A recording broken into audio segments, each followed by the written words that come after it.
Alhamdulillahilladzi arsala rasulahu bil huda wa dinil haq liyudhhirahu ala dini kullih wa kafa billahi syahida.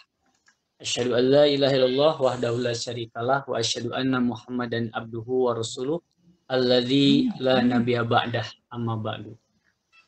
Ikhwatu iman yang dimuliakan Allah dimanapun berada. Insya Allah pada kesempatan kali ini kita akan membahas tentang amalan yang paling disukai oleh Allah. Mengutip salah satu hadis yang terdapat dalam tafsir Ibnu Katsir yang terjemahnya sebagai berikut, Imam Ahmad mengatakan telah menceritakan kepada kami, dalam bahasa hadisnya haddatsana Yahya bin Adam. Kemudian telah menceritakan kepada kami Ibnul Mubarak, haddatsana Ibnul Mubarak Anil Auza'i an Yahya bin Abu Katsir an Abi Salamah an Atta bin Yasar an Abu Salamah an Abdullah bin Salam. Jadi telah diceritakan kepada kami Ibnu Mubarak dari Al-Auza'i, dari Yahya bin Abu Katsir, dari Abu Salamah, dari Atta ibnu Yasar, dari Abu Salamah, dan dari Abdullah bin Salam yang mengatakan, kami berbincang-bincang sesama kami, ini para sahabat, untuk menentukan siapa di antara kami yang bersedia menghadap kepada Rasulullah SAW. Nah, untuk menanyakan kepada Rasulullah, amal apakah yang paling disukai oleh Allah Subhanahu wa Ta'ala? Ternyata tidak ada seorang pun dari kami yang berdiri menyanggupinya. Maka Rasulullah mengundang kami seorang demi seorang hingga kami semua terkumpulkan. Lalu beliau SAW membacakan kepada kami surat ini, yaitu surat As-Saff seluruhnya. Nah, demikian menurut riwayat Imam Ahmad. Kemudian dalam riwayat At-Tirmidzi dari Abdullah bin Salam menceritakan bahwa suatu hari kami sahabat Rasulullah sedang duduk-duduk, lalu kami saling mengingatkan. Dan kami pun mengatakan bahwa seandainya kami mengetahui amal yang paling disukai oleh Allah, tentulah kami mengerjakannya. Lalu turunlah Quran surat As-Saff ini. Nabi maksudnya membacakan surat As-Saff ini. Ini luar biasanya para sahabat Nabi. Yang harus kita contoh adalah mereka berkumpul, kemudian saling mengingatkan, dan kemudian ingin melakukan yang terbaik. Apa amalan yang paling disukai oleh Allah yang kalau tahu akan dikerjakan? Nah, ini luar biasa. Nah, sampai Rasulullah menyampaikan surat As-Saff ini dan Abdullah bin Salam menyampaikan kembali kepada para sahabatnya. Kita tahu surat As-Saff ayat surat keberapa? Itu adalah surat ke-61.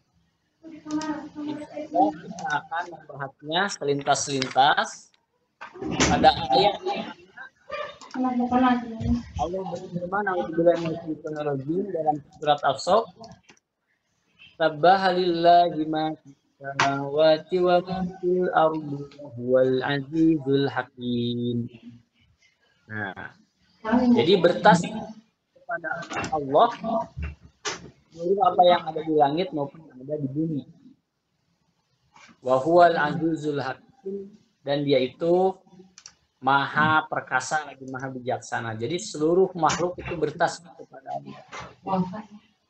Termasuk sekarang corona, ya, itu pun sama makhluk Allah.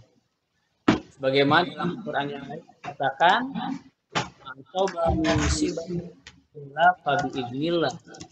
jadi segala macam apapun termasuk musibah itu atas dasar izin Allah Subhanahu wa Ta'ala.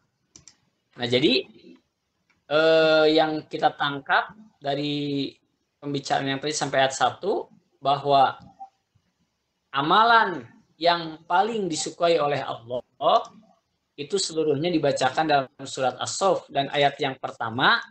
Nah, ini bagi kita yang harus kita lakukan adalah hanya tunduk dan taat kepada Allah. sebagaimana tunduknya seluruh makhluk, ya, termasuk corona. Jadi kalau Allah mengizinkan waktunya corona pergi, harus kembali, jangan ada di muka bumi, maka insya Allah otomatis tidak akan ada. Gitu ya. Inilah dalam ayat tadi dikatakan Al-Aziz Al-Hakim. Kemudian ayat yang kedua, ketika Allah menyampaikan, ya ayyuhalladzina amanu lima taquluna ma la taf'alun kabura maqtan indallahi ang taqulu ma la taf'alun. Nah, ini seruan kepada orang yang beriman. Wahai orang yang beriman, kenapa kalian itu berkata sesuatu yang tidak kalian kerjakan? Nah, ini yang jadi pelajaran bagi kita. Kemudian di ayat berikutnya Allah mengingatkan kaburo maqtan indallahi ang taqulu ma la taf'alun.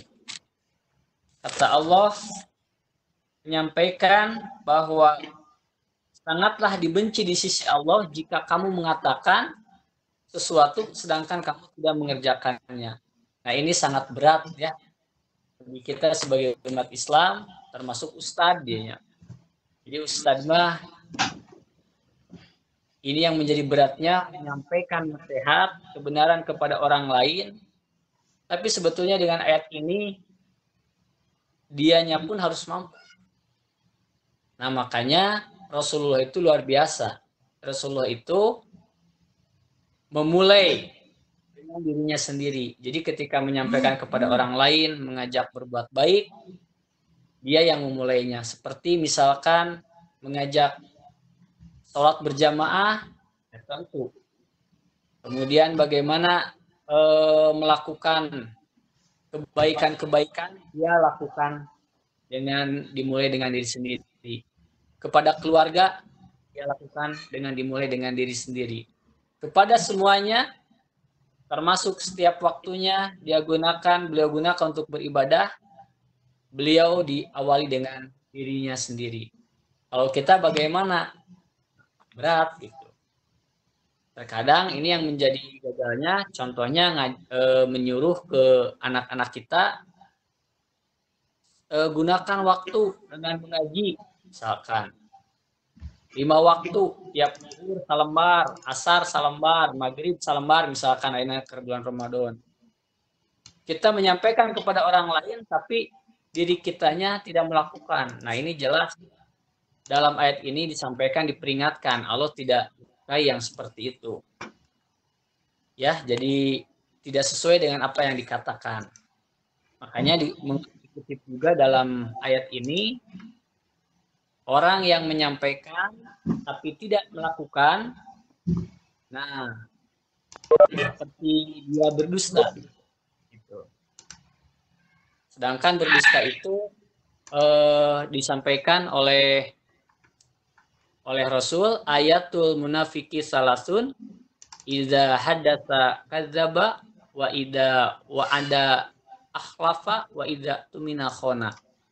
Jadi ciri orang yang munafik itu ada 3, apabila berbicara suka berdusta, kemudian apabila dia berjanji mengingkari, dan apabila diberikan amanah khianat. Nah, diantaranya berbicara kemudian dusta gitu. Ya, jadi selain menyampaikan kebenaran, ketika menjanjikan sesuatu kita harus melaksanakan. Jangan sampai kita tidak melaksanakan. Nah, ini diperingatkan oleh ayat kedua, ayat ketiga. Jadi ayat kedua, ayat ketiga ini, kalau mudahnya bagi kita, yaitu adalah pembicaraan yang benar, baik berupa kebenaran atau nasihat, tidak hanya disampaikan kepada orang lain, tapi juga diamalkan oleh diri kita sendiri. Kemudian suksesnya Nabi Muhammad berdakwah karena beliau mengawali ajakan kepada orang lain untuk berbuat benar, karena diawali dari dirinya sendiri. Makanya sabda beliau adalah ifda binafsika, mulailah dengan dirimu sendiri. Kemudian berbicara yang benar, jujur, tidak berdusta, karena berdusta merupakan ciri orang munafik, laknatullah. Itu ayat kedua, ayat ketiga. Kemudian amalan lain yang kita lakukan setelah mempelajari surat As-Saff di ayat berikutnya ya, ayat kelima, ayat keenam, ayat ketujuh. Nanti silahkan para hadirin baca sendiri, khawatir terlalu lama kalau saya membacakan, jadi poin-poinnya saja. Nah, ayat keempat itu adalah Allah menyukai orang yang berjamaah dalam melaksanakan ketaatan kepada Allah. Tadi innallaha yuhibbuna alladzina yuqatiluna fi sabilis saffan ka'annahum bunyanun marsus. Jadi ketika kita berjamaah, contohnya sholat, ketika berjamaah itu Allah lebih menyukai dibandingkan kita sholat sendiri. Ya, di rumah pun kalau bisa kan masih bisa berjamaah kalau ada istri kita, anak-anak kita, kan itu afdol. Kecuali kalau di rumahnya masih sendiri atau masih nggak jomblo, nah Allah Maha tahu. Kalau masih ada ayahnya, ibunya, berjamaah. Tuh, aplikasi ayat keempat. Kemudian juga kita mempunyai komunitas yang soleh. Ya, komunitas yang soleh itu dianjurkan. Kenapa? Karena dengan memiliki komunitas yang soleh, bisa jadi ketika kita salah, itu ada yang mengingatkan. Atau ketika kita santai, teman-teman kita mengingatkan untuk berbuat baik gitu. Jadi menyibukkan diri dalam kebaikan itu tentu sangat disukai oleh Allah Subhanahu wa taala. Kemudian surat As-Saff juga berkaitan dengan ayat kelima, ini menyampaikan katanya jangan seperti kaum Bani Israel yang tidak taat kepada Nabi Musa sehingga mereka dilaknat oleh Allah ya. Mungkin para hadirin juga bisa melihat makalahnya kalau memang sudah ada, kalau sudah di-share. Jadi Bani Israel itu kepada Nabi Musa itu luar biasa ya, menjadi ujian. Bahkan kata Rasulullah dalam salah satu sabdanya, nampaknya Nabi Musa itu adalah nabi yang paling sabar. Kenapa? Karena begitu berat dalam menghadapi kaumnya. Kita tahu banyak sekali dalam ayat Al-Quran kalimat Bani Israel. Ya. Nah ini mungkin berkaitan dengan Bani Israel, harus ada pembahasan khusus. Yang pasti Bani Israel itu tidak patut dicontoh. Mereka tidak taat, mereka itu banyak bertanya, banyak bertanyanya seperti dalam Al-Baqarah ayat 67-73 bukan untuk ditaati karena motifnya adalah tidak mau menjalankan perintah nabinya. Padahal nabinya pun itu diperintahkan oleh Allah Subhanahu wa taala. Kemudian berikutnya ayat yang kelima, sehingga ketika kita tidak seperti kaum Bani Israel, Allah menyukai kita insya Allah. Kemudian ayat ke-6, nah ini meyakini Muhammad atas kenabiannya yang sudah tercatat dalam kitab sebelumnya, seperti yang sudah termaktub dalam kitab Injil dan juga kitab Taurat. Dan umat-umat terdahulu pun sudah mengetahui akan ada nabi berikutnya, termasuk Nabi Muhammad. Ya, kalau di sana ismuhu Ahmad, itu yang dimaksud Muhammad. Hal itu dipertegas, ya, dipertegas dengan salah satu hadis. An Abi Musa qala samalana Rasulullah sallallahu alaihi wasallam nafsahu asma'an minha ma hafadzuna faqala ana Muhammadun wa ana Ahmadu wal hasyiru wal muqaffi wa nabiyyur rahmati wat taubati wal malhamati. Jadi dari Abu Daud At-Toyalisi mengatakan telah menceritakan kepada kami Al-Mas'udi dari Amr ibnu Murrah dari Abu Ubaidah, dari Abu Musa yang mengatakan bahwa Rasulullah SAW menyebutkan nama-nama lain bagi dirinya. Di antaranya ada yang kami hafal yaitu akulah Muhammad, akulah Ahmad, akulah yang menggiring, akulah yang diikuti, akulah Nabi Rahmat, akulah Nabi Taubat, dan Nabi Malhamah, Nabi yang selalu terlibat dalam peperangan. Jadi kalau para sahabat ini mendapatkan katakanlah pertanyaan, bukankah dalam surat At-Taub itu bukan Muhammad Ahmad? Nah, Ahmad itu Muhammad diperkuat dengan hadis ini. Jadi Nabi Muhammad itu memiliki beberapa nama. Nah, hal ini pun diperkuat dalam Imam Muslim, dalam hadis riwayat Imam Muslim yang meriwayatkannya melalui hadis Al-A'mashi dari Amr ibnu Murrah dengan sanad yang sama. Itu berkaitan dengan ayat ke-6. Jadi ayat ke-6 itu berkaitan dengan i'tiqadiyah, keyakinan bahwa harus kita yakin Muhammad itu adalah nabi. Jadi tidak ada keraguan dalam diri kita sehingga kita benar-benar yakin 100% hakul yakin bahwa Muhammad adalah utusan Allah.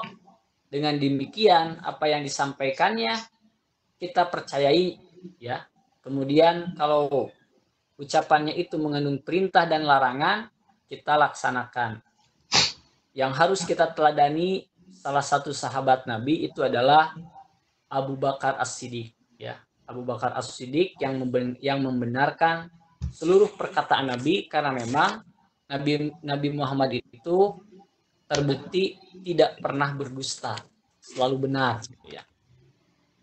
Itu ayat ke-6. Jadi ketika kita yakin kemudian dengan 100% sepenuh hati ya, kita mencintai Nabi Muhammad SAW, maka itu adalah amalan yang disukai oleh Allah.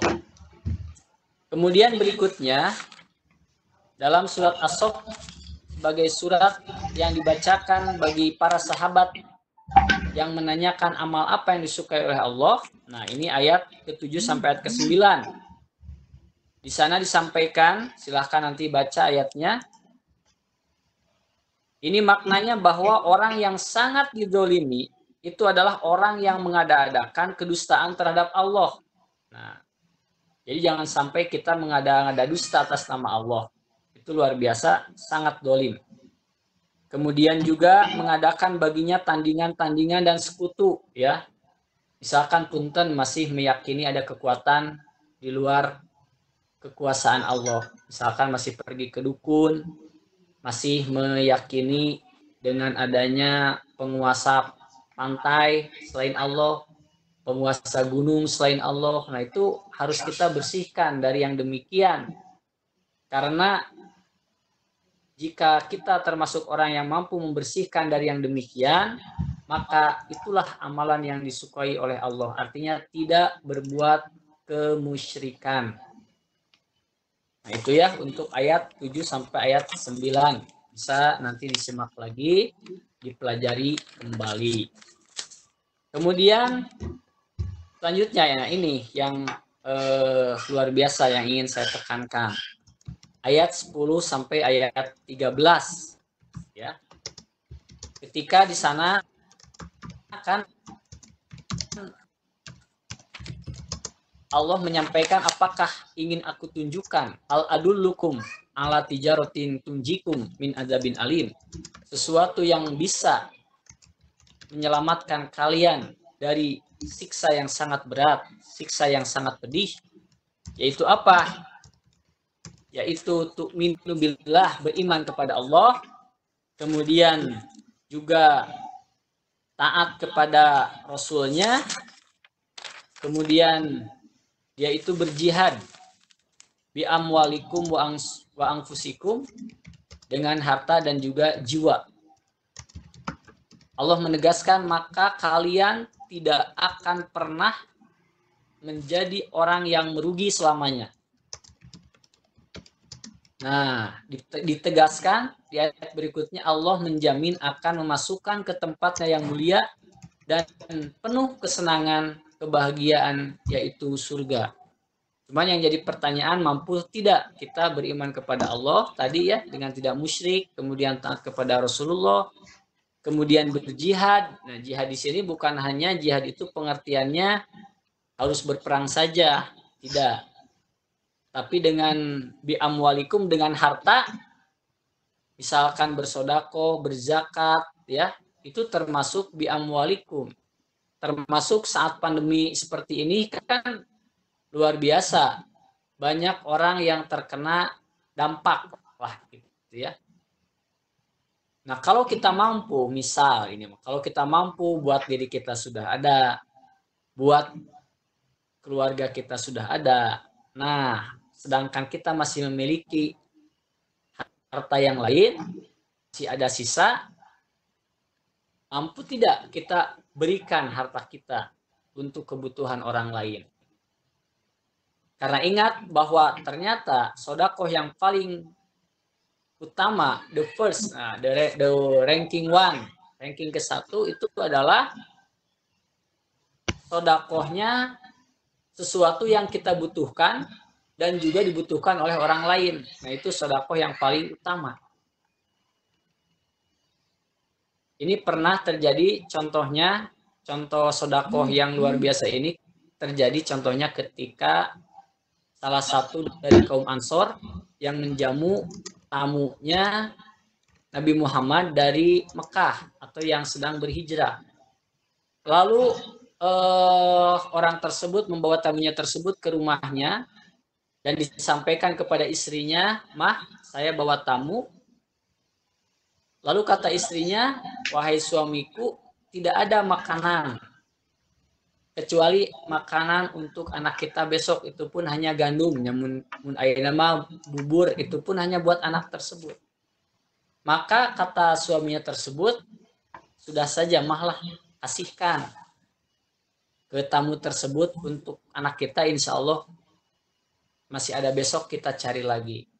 Nah, ini sampai ketika menjamunya tersebut, padahal buat hanya untuk satu orang, itu yang menjamunya seolah-olah ikut makan.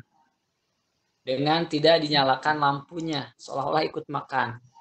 Ketika selesai, tamu sudah makan, dianya pun seolah-olah sudah makan. Ketika orang Ansor tersebut bertemu dengan Nabi, karena Nabi itu tahu, dikasih tahu oleh malaikat Jibril,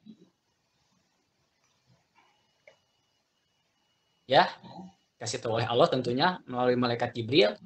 Kata Nabi, "Ya Fulan, hai Fulan, sesungguhnya Allah itu tersenyumnya tertawa gitu melihat sikapmu bodor tapi untuk kebaikan gitu." Itu luar biasa. Nah, itu yang pertama, bi amwalikum, ya. Itu yang paling pertama kita butuh, orang lain butuh, kita utamakan yang lain. Nah, kalau bisa seperti itu, wah luar biasa. Kemudian tingkatan yang kedua itu adalah yang disukai orang lain. Artinya bagi kita mau butuh tidak butuh, tapi ketika orang lain butuh, itu peringkat kedua dalam pemahaman saya. Kemudian peringkat yang ketiga, pokoknya mas sodakoh aja gitu ya, mau disukai atau tidak, asal ngasih itu pun sama pahalanya, dapat pahala. Tapi yang utama yang tadi ya, itu bi amwalikum wa anfusikum, bi amwalikumnya dengan hartanya, itu luar biasa. Kemudian wa anfusikum dengan jiwa kalian. Nah, apakah kita seperti ini nih ya? Ini alhamdulillah dengan kita kajian tolabul ilmi seperti ini kan kita menggunakan amwal, harta, ya. Anfus juga iya, ya. Berada di depan kamera, katakanlah mau mendengar, menyita waktu, itu bi anfusikum. Dan memang banyak sekali amalan-amalan yang di amwalikum wa anfusikum, termasuk anfusikum di sini itu umum, ya, bisa dengan pikiran, bisa dengan tenaga, misalkan ya. Contohnya paling sederhana, yang paling ringan, ketika kita melihat duri ada di jalan, kita kepinggirkan atas dasar karena Allah, itu pun sama menjadi kebaikan, ya. Amwalikum wa anfusikum. Nah, bagi yang mampu melakukan seperti itu, ya, dengan didasari ketaatan kepada Allah, hanya karena Allah, dalam kata lain ikhlas, maka insya Allah kalau hidup kita menjadikan ayat ini menjadi acuan dalam kehidupan kita, maka tidak akan merugi, ya. Tidak akan menjadi perniagaan yang merugi. Kalau berniaga atau dagang kan dalam arti hanya memikirkan dunia, dagang itu kan tidak selamanya untung, ya. Kadang rugi gitu. Pernah misalkan penjual ayam goreng lah katakan, ketika membawa 10 ekor itu habis, dia berpikir, wah kayaknya harus ditambah. Lalu di esok harinya dia bawa 20 ekor. Ternyata jangankan 20 ekor, 10 ekor saja itu belum habis. Nah, itulah yang namanya perniagaan, ya. Perniagaan secara umum. Tapi kalau perniagaan dalam arti transaksi yang kita konversi menjadi pahala kepada Allah, itu tidak akan pernah merugi. Itu dalam ayat ini. Makanya Rasulullah dan para sahabat sangat gemar membaca surat As-Saff ayat 10 sampai ayat 13. Jadi semangat gitu ya. Bersemangat dalam beribadahnya. Kemudian yang terakhir, nah ini ayat ke-14. Sudah saya catat ya. Kata kuncinya adalah hendaklah kita menjadi penolong agama Allah seperti yang sudah dilakukan kaum Hawariyin, kaum Hawari. Kaum Hawari itu adalah kaum yang setia kepada Nabi Isa alaihissalam pada waktu itu. Nah, hal yang sama telah dikatakan oleh Rasulullah SAW di musim-musim haji. Kata beliau, man rojulun, ya, hatta ubaligu risalata rabbi fa inna quraisyan qad manauni an ubaligo risalati rabbi. Artinya, siapakah orang yang mau memberiku tempat hingga aku dapat menyampaikan risalah Tuhanku, karena sungguhnya orang-orang Quraisy telah mencegahku untuk dapat menyampaikan risalah Tuhanku. Nah, ini setia kepada Nabi ya. Nah, dalam penjelasan hadis ini, hingga pada akhirnya Allah menetapkan bagi Nabi Muhammad itu adalah orang-orang Aus dan orang-orang Khazraj. Nah, ini menarik ya. Orang-orang Aus dan Khazraj ini adalah kalangan penduduk Madinah ya, yang disebutnya nanti adalah kaum Ansor. Maka mereka membaiatnya ya. Jadi kaum Ansor ini membaiat Nabi, menolongnya dan mengikat janji setia dengan Nabi bahwa mereka bersedia membelanya dari gangguan orang-orang berkulit hitam dan orang-orang berkulit merah jika dia berhijrah kepada mereka ya. Dan ketika beliau SAW berhijrah kepada mereka, itu kaum Ansor dengan para sahabatnya, mereka memenuhi apa yang telah mereka janjikan kepada Allah Subhanahu Wa Taala melalui Rasulnya. Jadi tidak bicara tidak asbun, tapi ditepati gitu, tidak dikhianati janjinya. Karena itulah maka Allah dan Rasulnya menamai mereka dengan sebutan kaum Ansor. Ansor itu penolong. Dan akhirnya nama tersebut menjadi gelar bagi mereka. Nah, dan kaum Ansor ini luar biasa diabadikan ya dalam Al-Quran, termasuk juga dalam hadis Nabi, Kitabul Iman, dalam Kitab Bukhari, kita bisa menemukan ada ungkapan sabda Nabi seperti ini, hubul ansor minal iman. Mencintai kaum Ansor itu adalah sebagian dari iman ya. Itu maknanya adalah kita pun bisa seperti orang-orang kaum Ansor kalau mampu melaksanakan sifat-sifat kaum Ansor. Nah, silahkan nanti saya pun sama lagi mempelajari ini kaum Ansor, ingin mempelajari dan terus gitu. Nah, mudah-mudahan para pemirsa pun cari tahu kaum Ansor itu amalannya apa saja. Ya, awalnya bagaimana ya, kaum Aus dan Khazraj itu bagaimana. Wah, seru luar biasa. Hingga akhirnya mereka termasuk kaum yang mendapatkan rahmat dari Allah Subhanahu wa Ta'ala. Nah, mudah-mudahan kaum Ansor ini yang mana Allah melimpahkan ridhonya bagi mereka dan membuat mereka puas, nantinya senang di yaumil akhirat nanti, kita pun mudah-mudahan seperti orang yang mampu meneladani kaum Ansor atau kaum Hawari. Nah, itu insya Allah janji Allah tidak akan pernah dusta. Insya Allah kalau kita seperti mereka, maka rahmat Allah akan mengalir pada kita dan yakin dengan janjinya kita akan ditempatkan di tempat yang mulia, yaitu surga.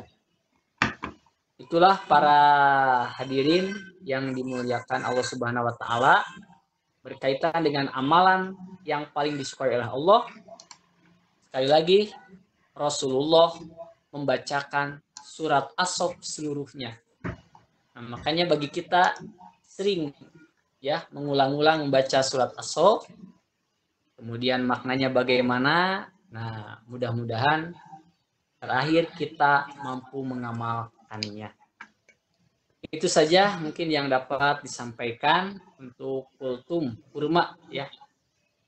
Kuliah Ramadan dengan barang tunas unggul. Barang tunas unggul ini mudah-mudahan ada manfaat bagi kita semua. Mohon maaf apabila ada kata-kata yang hilaf dari saya atau ada kata-kata yang kurang berkenan. Sekian mungkin untuk materi yang saya sampaikan. Dilanjutkan mungkin dengan tanya jawab. Mangga akhirul kalam robbana atina fid dunya hasanah wa fil akhirati hasanah wa qina adzabannar. Assalamualaikum warahmatullahi wabarakatuh. Waalaikumsalam warahmatullahi wabarakatuh. Hatur nuhun Pak Apip, materina untuk materi yang tadi disampaikan Pak Apip sudah di-share ya di grup WhatsApp. Mangga silakan dibuka. Nah, ini sudah ada dua penanya ya, Pak Arif dan Pak Gun-Gun, atau ada yang mau ingin menambahkan? Mangga Pak Arif, Pak Jojo, tanapi Pak Gun-Gun heula, Pak Arif heulanya. Halo Pak Arif. Bade anu disampaikan. Pertama nu tadi kepencet tadi mah. Oh, kepencet. Mangga Pak Gun heula we lah. Oke, Pak Gun-Gun, mangga Pak Gun-Gun. Jazakallah Pak Apip. Pak Apip anu bade ditaroskeun Pak Apip. Mangga. Mudah-mudahan bisa manfaat. Di ayat 10 di awal ayat Allah Subhanahu wa taala dikawitan ku kalimat ya ayyuhalladzina amanu, berarti ayat ini secara tersirat dan tersurat di dikhususkan bagi orang-orang yang beriman agar mereka bisa mendapatkan keselamatan dari azab yang pedih yang akhirnya bisa ke dalam surga melalui jihad, baik itu jihad harta maupun jihad raga ya, jihad jiwa gitu. Nah, pertanyaannya gimana kalau misalkan ada orang kafir. Nah, orang kafir otomatis kan dia tidak beriman ya. Ya. Ada orang kafir, kemudian dia melakukan berbagai macam amal kebaikan ya. Kemudian di akhir hayatnya dia mendapat menjemput hidayah. Akhirnya dia menjadi seorang muslim dan menjadi seorang mukmin. Nah, pertanyaannya, apakah kebaikan-kebaikan dia selama dia kafir itu akan menjadi penambah kebaikan dia ketika dia menjadi seorang muslim dan menjadi seorang mukmin? Apakah kebaikan dia selama dia menjadi seorang kafir itu akan menjadi pahala baginya gitu ya? Atau tidak? Atau pahala kebaikannya dimulai dari ketika dia muslim saja? Begitu Pak Apip, matur nuhun. Assalamualaikum warahmatullahi wabarakatuh. Salam. Nah, untuk Pak Gun, yang saya pahami, yang saya ketahui ya, dicatatnya seorang amal baiknya itu adalah harus beriman terlebih dahulu, artinya dia harus Islam terlebih dahulu. Itu saya pernah membahas dalam surat Al-Maidah. Untuk ayatnya mungkin harus dicari lagi. Jadi dimulai dari mendapatkan hidayah itu, Pak. Tapi jangan takut, bagi orang yang sudah mendapatkan hidayah itu berarti dalam keadaan bersih. Karena saya mendengar Mustami, waktu itu ada Ustadz menyampaikan dengan hadisnya jelas. Ada orang yang sigana teh sajam walau alam asup Islamna baru 1 jam, tapi Allah menyampaikan kepada Rasulnya bahwa orang tersebut itu mati dalam keadaan syahid. Ketika datang kepada Rasulullah, kemudian dia menyatakan keislamannya, kata Rasulullah, kamu ikut berjihad. Ketika berjihad meninggal. Jadi kakak sakedeng, kata Rasulullah, wal pijanah, dia itu berada dalam surga, gitu ya. Itu luar biasa. Jadi itulah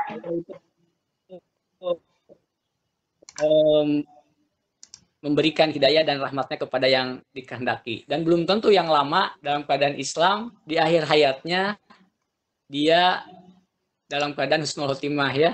Wallahu a'lam bishawab. Contohnya yang kaya, orang kaya, nah misalkan masuk Islam, kemudian masuk Islamnya itu dalam keadaan masih sehat gitu Pak, bukan dalam keadaan tertekan. Kalau tertekan, khawatir ini seperti seperti Fir'aun. Ketika sudah dalam keadaan tenggelam, dia mau menyatakan kan tidak diterima. Tapi kalau misalkan di akhir hayatnya dia yakin, kemudian masih sehat, nah itu hakul yakin orang tersebut dapat hidayah, dan sekalipun meninggal amalannya katakanlah baru sedikit, tapi dalam kebaikan nampaknya sangat berpeluang besar untuk masuk surga gitu. Sakitu Pak Gun, mangga bilih aya nu bade nambihan. Siap, hatur nuhun. Oke. Ya. Kita salah heran kasih. Mangga bila ada yang mau menambahkan atau bertanya kembali. Mangga bila ada tambahan di Pak Odong atau napi Pak Andri. Cekak. Paling di An-Nur ayahnya di surat An-Nur 38. Nur 38. Nah, mangga kita sedikit dari beberapa jawaban tentang amal-amal orang kafir mungkin ada di situ ya. A'udzubillahi minasyaitonirrajim. Walladzina kafaru a'maluhum kasarabim biqi'atin ila akhir ayat.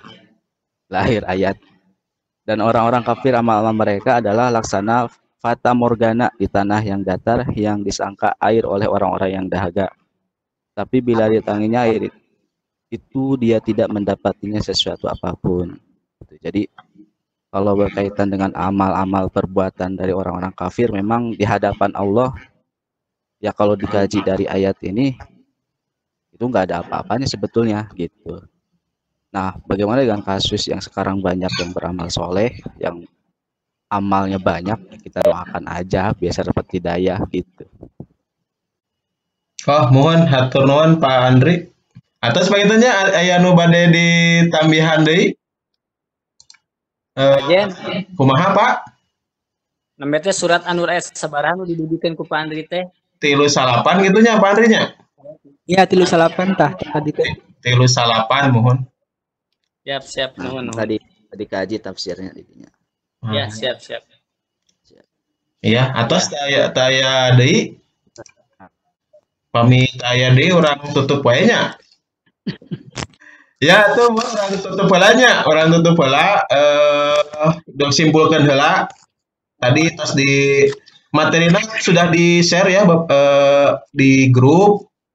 Disimpulkan amalan yang amalan yang disukai oleh Allah itu menurut surat As-Saff ya dari ayat 1 sampai 14 teh ada taat kepada Allah, kemudian ada perkataan atau jadi kalau kita memberikan nasihat itu harus disertai dengan amalannya gitu ya. Kalau kita memberikan ilmu maka harus diamalkan juga oleh si yang memberikan ilmunya. Kemudian yang ketiga berbicara benar, baik, jujur gitu ya, atau tidak berdusta.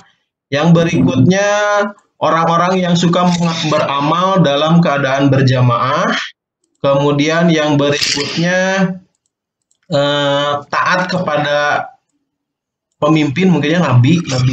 Kalau di sini kan dicontohkannya Bani Israel terhadap Nabi Musa yang tidak taat, maka kita mungkin harus taat kepada nabi kita, kemudian meyakini Nabi Muhammad, kemudian tidak zalim, kemudian berjihad dengan harta dan jiwa, kemudian kita mungkin harus seperti